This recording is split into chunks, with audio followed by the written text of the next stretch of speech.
Voiture de légende, en collaboration avec les montres Louis Erard, l'esprit du temps.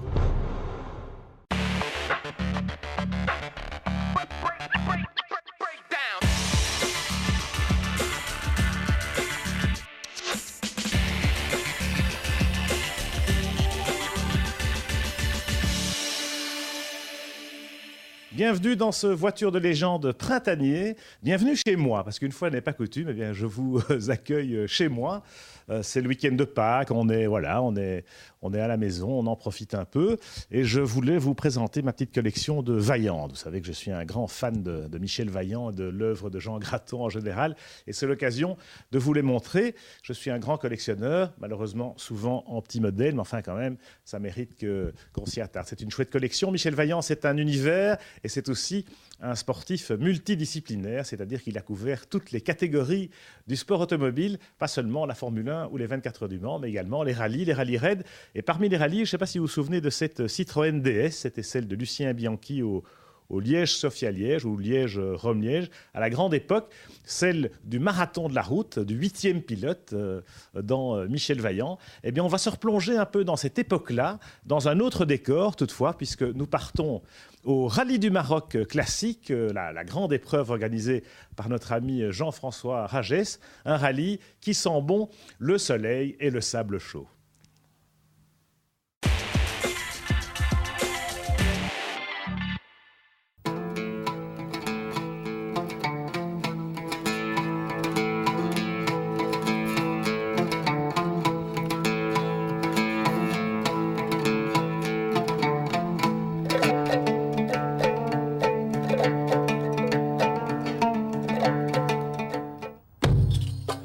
Rabat, capitale politique et administrative du Maroc, là où est érigé le mausolée Mohamed V, le père de l'indépendance du royaume.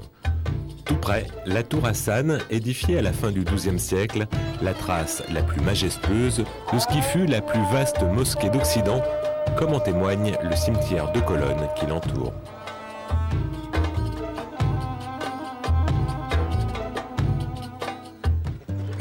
Rabat, un lieu chargé d'histoire pour accueillir le départ de la 18e édition du Maroc Classique, un rallye de régularité ouvert aux véhicules construits entre 1930 et 1983, les classiques, mais également aux plus modernes, les prestiges, de catégories, de classements distincts, mais une seule et même devise, de l'action au volant, du luxe à l'étape.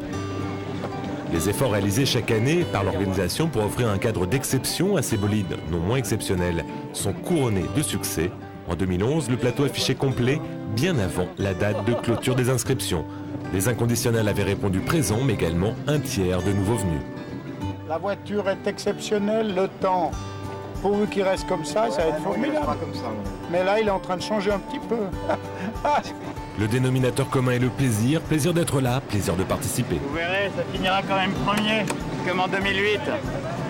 Bon, tout est paré là. Et pourquoi pas, plaisir de gagner. Samedi 11 mars, 11h15, dans les allées du Jardin des Roses, le moment tant attendu du départ est arrivé. Elmar Viedrine, Alexander Hofer, les doubles tenants du titre et leur Porsche 356 ouvrent la route. La famille Hall sur Jaguar XK140 entend une nouvelle fois leur donner du fil à retordre, tandis que la foule se masse pour ce défilé de belles mécaniques. AC Cobra, Morgan Aero 8,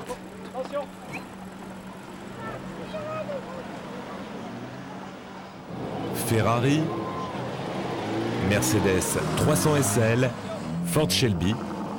Au total, 70 équipages et 70 voitures d'exception s'élancent pour un périple de 2147 km divisé en 7 étapes et 19 épreuves de régularité routière pour établir le classement. La première journée relie Rabat à Tanger, 307 km et une épreuve test. Dans cette ambiance automnale, les concurrents auront tout loisir pour vérifier l'étalonnage des tripmasters et reprendre les automatismes entre pilote et copilote. Une mise en jambe pour régler les derniers détails avant d'entrer véritablement dans le vif du sujet.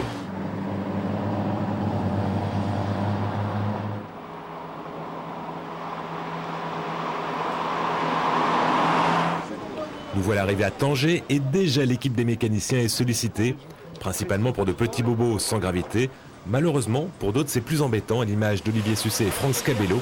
Leur AC Cobra Shelby 427 de 1965 les a lâchés le début d'une course dans la course, car pour eux, pas question de poursuivre sans elle, comme le règlement les y autorise pourtant. Ouais. Par contre, il faut qu'on le remette en place. Elle marchait très bien et puis on a cassé la tête d'allumage. Donc elle s'est arrêtée net, on n'a plus d'alimentation, plus d'allumage. On est parti à Casa hier soir très tard, on est rentré à 1h du matin pour essayer de trouver une pièce. Malheureusement qui n'est pas compatible comme vous avez vu, on va essayer d'en trouver une ce matin ou de s'en faire venir une de France pour pouvoir continuer. Pas de souci en revanche pour cette Talbot Somnum Lotus, une authentique groupe 2 qui a participé au rallye de l'Acropole 1979. À son bord, Vincent Repoux et Christian Patte-à-la-Vigne. Après 2 victoires de rang en catégorie prestige, les voilà désormais en classique, où l'on retrouve pas moins de 6 anciens vainqueurs, sans compter les prétendants, tous plus motivés les uns que les autres. Cette année, c'est sûr, il va y avoir du sport.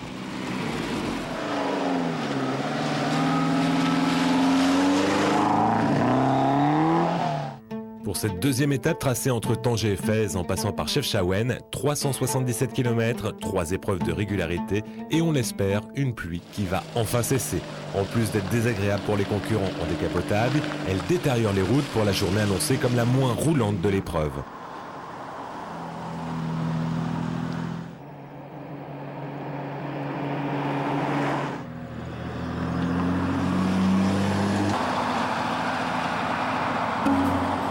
Pour les organisateurs, branle-bas de combat à la pause de la mi-journée. Pas le temps de profiter des charmes de la ville de Chefchaouen et de ses maisons à façade bleue, étagées à flanc de colline. En 1 heure de temps, la direction de course établit un itinéraire alternatif avec le précieux concours de la gendarmerie royale qui place des agents à chaque intersection litigieuse. Changement de cap après le contrôle horaire du pont du Loucos, qui servit autrefois de poste de douane entre l'Espagne et la France. Les 2 épreuves à moyenne imposée de l'après-midi passent à la trappe et la route menant à Fès se fait par les grands axes. Une seule contrainte subsiste pour les équipages, pointer à la bonne heure, une formalité pour certains, une source d'hésitation pour Freddy Declercq, dont c'est la première participation à ce type de compétition. Depuis le dernier pointage, c'est à peu près.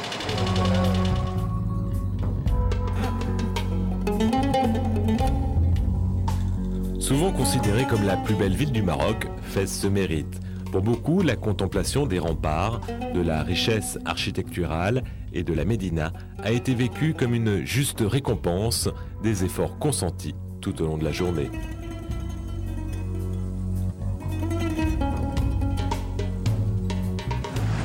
Un mini micro-trottoir suffit pour en attester.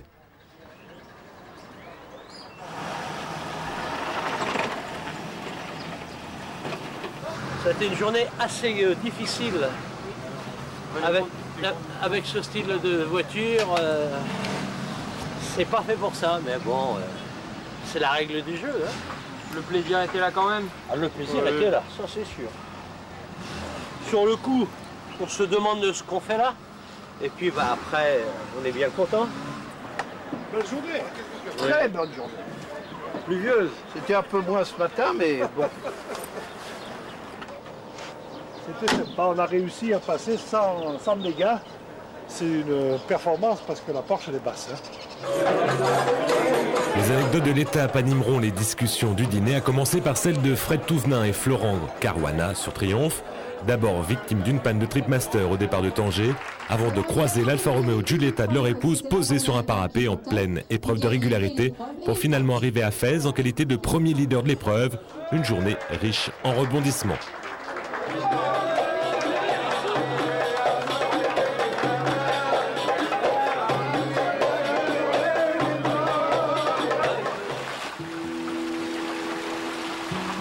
Après une nuit réparatrice au Palais de Jamaï, on retrouve Olivier Sucé et Franck Scabello. La veille, ils n'ont toujours pas suivi la route du rallye, mais pour eux non plus, la journée n'a pas été de tout repos. En tout cas, et c'est le plus important, la Cobra démarre à nouveau. Cette séance de mécanique ne sert qu'à se donner bonne conscience et le moral est revenu. On est arrivé à Tanger pour tenter de réparer. Et hier, toute la journée, on a recherché quelqu'un de compétent pour pouvoir réparer. Donc normalement, c'est une pièce qui ne se répare pas, qui se change aujourd'hui. Et avec le système D marocain, on a réussi à remettre la voiture en route hier soir. Donc, étant donné qu'on a un joker et qu'il n'y a eu qu'une étape enregistrée, on va gagner cette année, oui. On a bon espoir. Ça va, messieurs ? Pour cette troisième étape, les Prestiges partent en premier, dans l'ordre inverse du classement. Pas de grasse matinée donc pour les époux Béa et Gel et leur monstrueuse Bentley de 620 chevaux, la voiture la plus puissante du plateau. Pas plus que pour le duo britannique Wishart Pillen sur Jaguar XJS, également en catégorie Prestige. Cap au sud pour cette troisième journée tracée entre Fez et Airfood avec des décors qui vont changer du tout au tout durant les 428 km du parcours. Avant d'atteindre la porte du désert, il va falloir escalader les hauteurs du Moyen Atlas. La journée débute par une épreuve de régularité agrémentée d'un secteur de navigation sur les rives du lac Dayet-Awa, histoire de bouleverser la hiérarchie fraîchement établie. Et à mesure que l'altitude augmente, la végétation change. D'abord des cèdres, puis des plateaux arides et ensuite de la neige de plus en plus épaisse.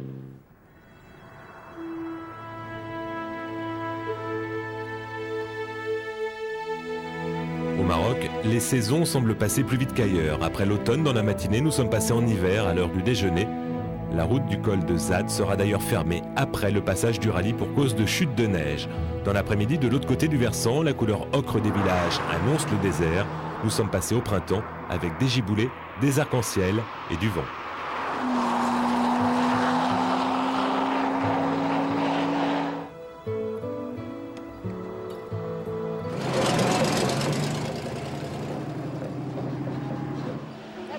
Bienvenue à Airfood, où le soleil daigne enfin apparaître pour nous faire admirer son coucher.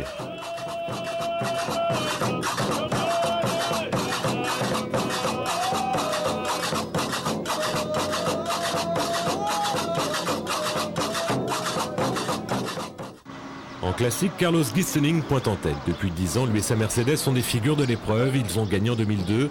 Carlos tient à ce que sa voiture raconte une histoire. Lui et elle forment un couple. C'est le modèle Mercedes coupé, la classe S coupée des années 60. Celle-ci est de l'année 69. À ce moment-là, Mercedes a mis un nouveau moteur d'antan, 3,5 litres V8. Je n'ai jamais eu de problème. Donc là-dessus, je ne sais pas dire beaucoup plus. C'est la fidélité même. En plus d'être fiable, les dimensions généreuses de cette Mercedes, on en fait une sorte de Saint-Bernard de l'épreuve. On ne compte plus les bagages encombrants embarqués à son bord ou parfois même les copilotes transis de froid. Cette année, ce fut à notre tour de profiter de l'hospitalité de Carlos et Leven David, son copilote, pour vivre de l'intérieur une épreuve de régularité routière. Pointage. C'est bon. Top départ et c'est parti. On commence par une forte accélération pour atteindre au plus vite la vitesse choisie. Et ensuite, le but du jeu est de s'y maintenir, quel que soit l'état de la chaussée ou de la circulation.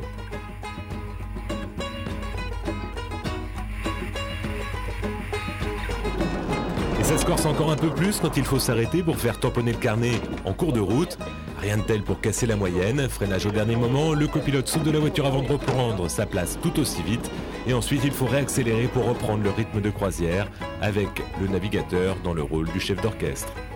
Merci à Carlos et Leven de nous avoir permis de se faire une idée plus précise de la difficulté de la discipline tout en réalisant au passage la deuxième meilleure performance du secteur. Cette quatrième étape nous conduit à Ouarzazate, 432 km à parcourir, comprenant des traversées de villages où les crépis des maisons sont désormais ocre. Avec le soleil enfin arrivé, le cadre offert par le relief du Haut-Atlas devient somptueux. Les bourrasques de vent et la température encore fraîche nous confirment que nous sommes toujours au printemps. Les traversées d'Oued peuvent encore frigorifier. À la pause de midi, les concurrents déjeunent sous des tentes berbères à Assoul. L'immersion est totale, même s'il convient de garder son blouson.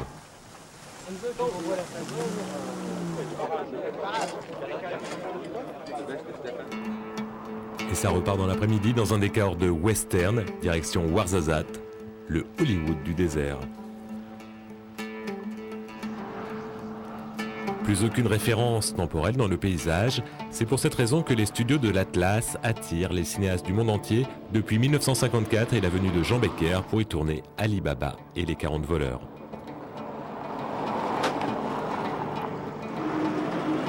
Arrivé en fin d'après-midi au Berber Palace avec un classement encore une fois chamboulé en classique. Carlos Gisteling a rétrogradé en 13e position, laissant la tête à un autre duo belge, Jacques Castellan et Kurt De Planck, mais attention à Jacques Piccioloni en embuscade. Un régal, très roulant, sympathique au possible. On espère que demain ça sera aussi bon. La nuit est tombée sur Ouarzazate. Comme les équipages, les voitures ont droit à des égards. Au pied de l'hôtel, l'équipe d'assistance composée de 6 personnes, 4 mécaniciens confirmés et 2 aides, s'active pour guérir les moindres maux. Chaque soir, Jérôme Gillet et son équipe réalisent des prouesses. Avec les 4 personnes qu'on a, ça nous permet d'avoir un grand panel de personnes qui sont un peu spécialisées chacun dans leur marque, enfin dans leur véhicule d'origine, quoi. Et ça nous permet de pouvoir et de jouer sur tous les tableaux du plateau qu'on est. C'est vrai qu'on a des marques différentes, des anglaises, des allemandes, des américaines et des italiennes aussi. Bon. Mais avec comme on a 4 personnes qui sont vraiment complémentaires, je dirais, ça nous permet de pouvoir jouer sur tous les tableaux. On a de moins en moins de travail, je dirais. Dans les premières années, moi ça fait 16 années que je le fais, dans les premières années on avait beaucoup plus de travail. Maintenant les voitures arrivent de mieux en mieux préparées et les gens arrivent avec des véhicules qui sont en très bon état et donc ça nous donne moins de travail. Après il y a les aléas de la route qui font que, mais sinon il n'y a pas de problème particulier. Je pense qu'aux alentours de 23h minuit on devrait avoir terminé. Comme hier, ça va tourner aux alentours de 23h minuit. Il ne devrait pas y avoir de problème beaucoup plus tard. Excellent diagnostic. À minuit, toutes les voitures quitteront l'unité de soins intensifs pour reprendre leur place dans le parc fermé. Soignées et lavées, elles seront, comme si de rien n'était, aptes au service le lendemain matin pour une boucle de 248 km tracée autour de Ouarzazate.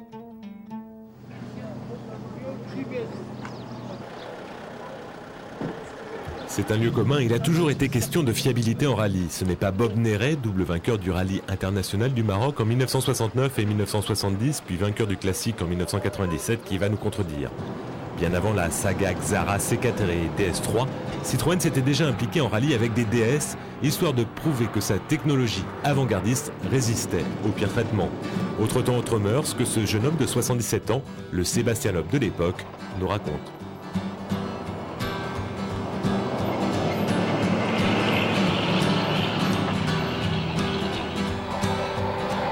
À l'époque, on faisait aussi des championnats en France et tout, mais on faisait surtout les longs de Sydney, les longs de Mexico, tous les grands rallyes comme le rallye du Maroc, comme le rallye de le Monte-Carlo et tout. Et donc j'étais chez eux, j'avais la meilleure voiture à l'époque, c'était extraordinaire. On avait une vie rêvée comme... tout ce que peut vous amener de l'argent, on n'en avait pas besoin parce qu'on était dans les meilleurs hôtels quand on reconnaissait, on allait partout, on avait une voiture, on descendait dans les aéroports, on avait une DS au pied de l'avion, comme Sarkozy maintenant. Et donc si vous voulez, on n'avait pas besoin d'argent à l'époque. La motivation, elle vient pas de moi, elle vient des gens qui ont tous eu des DS et tout, et puis paraît-il, on les faisait rêver quand on allait dans ces pays. Et ils m'ont dit, ça serait bien de faire... Alors donc j'ai fait une sorte de team, on a reconstruit 3-4 voitures exactement comme celles d'usine, et puis j'essaye de les emmener dans des endroits où je me suis régalé, et je crois que si on revient dans des rallyes comme ça, quand c'est organisé par des gens comme Rages, qui sont des organisateurs extraordinaires, on retrouve exactement les mêmes sensations, les mêmes contrôles, les mêmes choses. Donc ils ont l'impression de refaire ce qu'on a fait, quoi. Vivre les mêmes moments intenses, certainement, mais dans une ambiance conviviale. Sur le Maroc classique, chacun peut vivre le rallye à son rythme. Il y a la méthode bucolique. Elle consiste à s'arrêter pour immortaliser les paysages sublimes, c'est-à-dire souvent. La méthode plaisir pour profiter des performances de sa voiture de manière responsable. Et également la méthode assidue pour viser le meilleur résultat possible. 3 approches qui bien souvent se confondent, à la différence près que les spécialistes évitent la méthode bucolique ou la méthode plaisir pendant les épreuves de régularité, car il faut bien établir un classement à chaque fin d'étape. Les concurrents tendent leur carnet de route et leur transpondeur au commissaire. Les carnets sont vérifiés, tandis que les données des transpondeurs sont déchargées dans un appareil qui, relié à un ordinateur, établira le classement.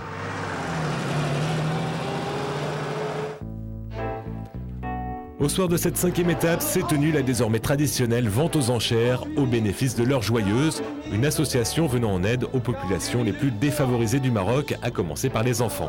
Avec Camille El-Kolti en maître de cérémonie et les participants, organisateurs et partenaires tour à tour, donateurs et acheteurs, plus de 70 000 € ont été récoltés, un record en 11 ans d'exercice.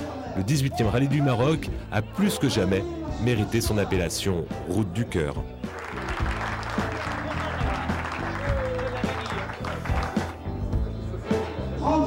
Monsieur Boucher. Et très émouvant.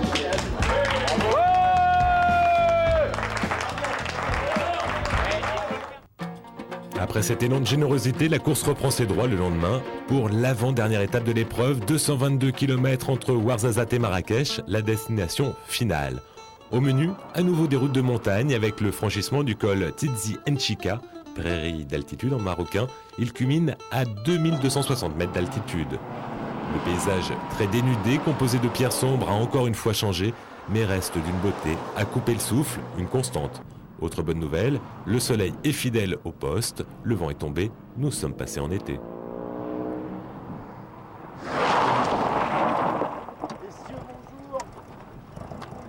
En ce qui concerne la compétition des classiques, Jack Piccioloni et son Alfa Romeo Coupé Berton, le leader provisoire, ne va pas être en veine le jour de son anniversaire. Des camions récalcitrants à se faire dépasser et un chien errant le font chuter à la 4e place. Elmar Viedrine vire en tête, mais attention Olivier Lazare et Jacques Castelin, respectivement 2e et 3e. En effet, moins d'une seconde et demie séparent les 3 premiers avant la dernière journée.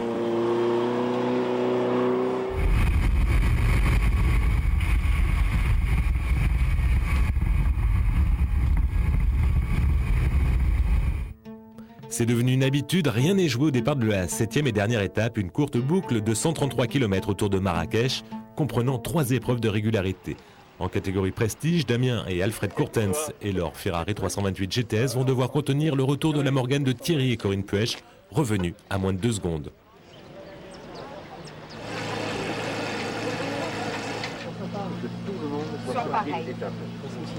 La dernière journée est décisive, elle est juste décisive, mais c'est sympa, ça se fait dans la joie et la bonne humeur. Il y a un spectacle qui est magnifique et je suis sûr on va prendre beaucoup de plaisir. Le même esprit sportif anime les concurrents classiques. Olivier Lazare rêve d'être le premier à décrocher une 3e victoire. Effectivement, extrêmement serré, c'est ça le plaisir d'une compétition. Pour Jacques Castelin, ce serait une première. Bon, on essaye toujours, donc on verra bien, mais on ne fait pas de pronostic. Les prix à l'arrivée. Lauréat des 2 dernières éditions, Elmar Viedrine a bien préparé son affaire. La stratégie, c'est de rester devant Lazare, ça c'est clair. Parce que Olivier est très bien, alors si nous sommes devant Lazare, on a du chance de gagner.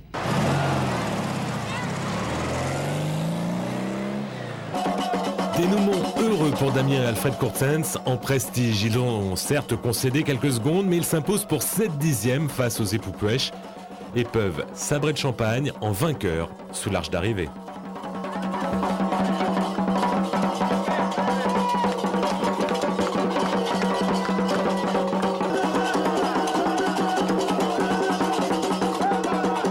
On a tout donné, on était extrêmement concentrés. Il y avait une épreuve de 7 km à 35 km/h. Il y avait des passages debout. On a foncé. On a fait blinder la voiture en dessous, donc on pouvait y aller. Et voilà, on est super heureux.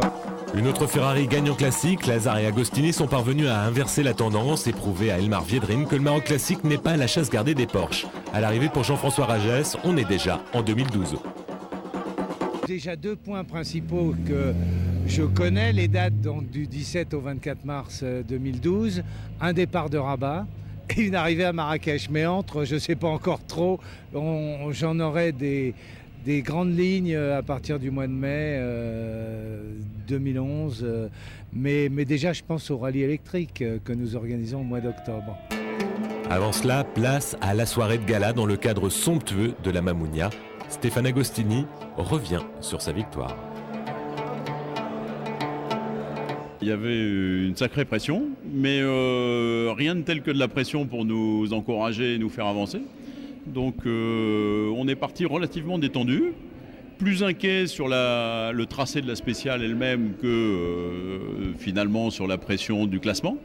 Et puis à la limite, on est parti en se disant que le meilleur gagne, le soleil brille, la neige est belle sur l'Atlas, on verra bien.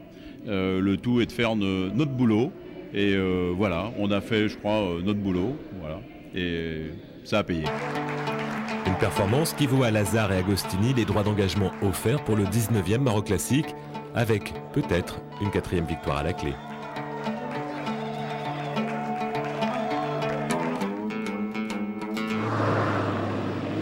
Une bien triste nouvelle pour terminer.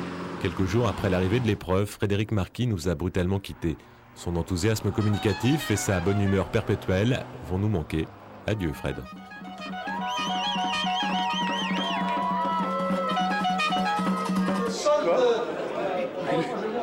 Je vais juste me vautre. 20 000.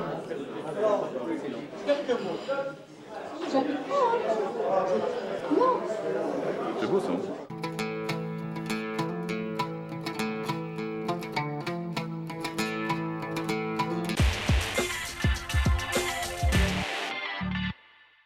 Paysage de rêve et voiture de légende pour ce rallye du Maroc Classique. Eh bien, c'est ce qui nous attend évidemment dans les semaines qui viennent, avec un agenda chargé, avec l'ING Ardennes Roads tout d'abord évidemment, qui est la grande épreuve de rentrée du rallye classique en Belgique. Ce sera ce tout dernier week-end d'avril et le 1er mai sur les belles routes des Ardennes et du Luxembourg. C'est une première.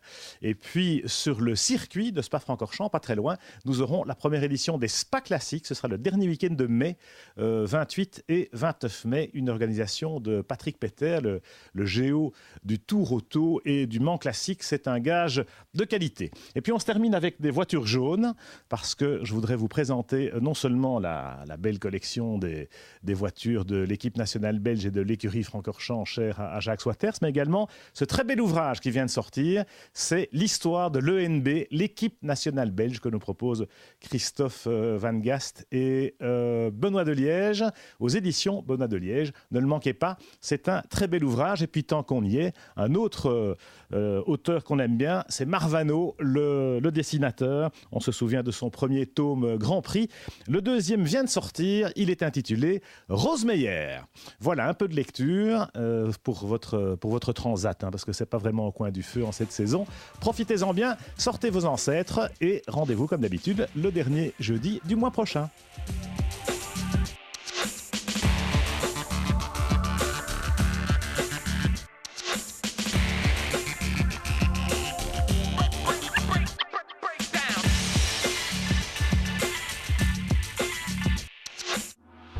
Voiture de légende, en collaboration avec les montres Louis Erard, l'esprit du temps.